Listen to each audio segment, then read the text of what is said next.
based on historical events, and that always lets me get a groan from me because of the fact that lots of times when they say it, they kind of take liberties in certain scenes. What up, good people? It's your boy D, coming at you with another episode of the DA Experience. Today, I got another edition of our favorite show. It came from Netflix. Still don't know how to do the echo. This week, I was planning to go into the movies, but there wasn't anything really out that I wanted to see too much. I haven't ever seen the first part of the Girl with the Dragon Tattoo series, The Girl with the Dragon Tattoo, so I didn't see The Girl in the Spider's Web and Overlord. While I kind of wanted to see it after reading some of the reviews, I'm like, I'll just wait for it to come out on video or something like that, so I'll catch that then. If I hear better reviews, maybe I'll go see it, but I wasn't hearing anything too glamorous. So I decided to check out the new movie on Netflix, Outlaw King, starring Chris Pine. And let me first start off by saying I love the very beginning of this movie. It had one of the best tracking shots and most interesting tracking shots I've seen for a film.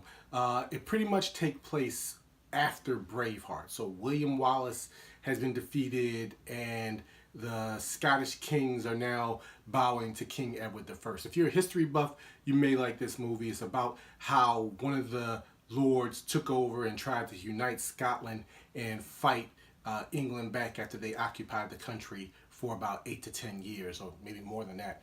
A history guy like me loves the movie like this, but also it gave me those feelings of Game of Thrones, which I really liked. The story is really good. The first hour is mainly build up to the actual war, but it establishes Chris Pine's character, establishes all the characters real well, their motivations, his love interest, how they come to be even there, though they're in a arranged marriage, how they come to love each other, and she stands for him. So that part was really interesting, a little bit slow, but there were a few battles and things here. But the second hour, it really goes. It gets moving.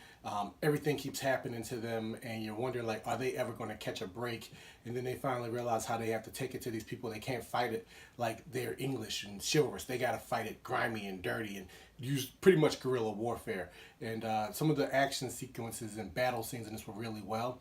If I had to detract anything from it, I would say that the scale wasn't there, which is always something with Netflix movies. I realize the way they're shot, and sometimes they don't have that budget to really go there. It's pretty much a step above an HBO movie, even though some of the battles on like Game of Thrones probably would have seemed a little bit more epic than this, only because of the dragons, and they have a few more props and a little bit more money.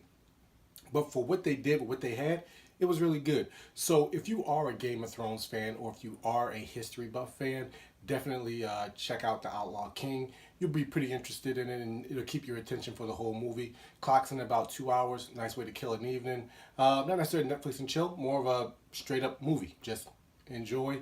On a side note, it did start with like based on historical events, and that always lets me get a groan from me because of the fact that lots of times when they say it, they kind of take liberties in certain scenes, and since no one was really there, no one really knows what happened per se. So there's a lot of, fluff and circumstance and them kind of getting around, but you got to read yourself. It makes you want to go out and read what happened.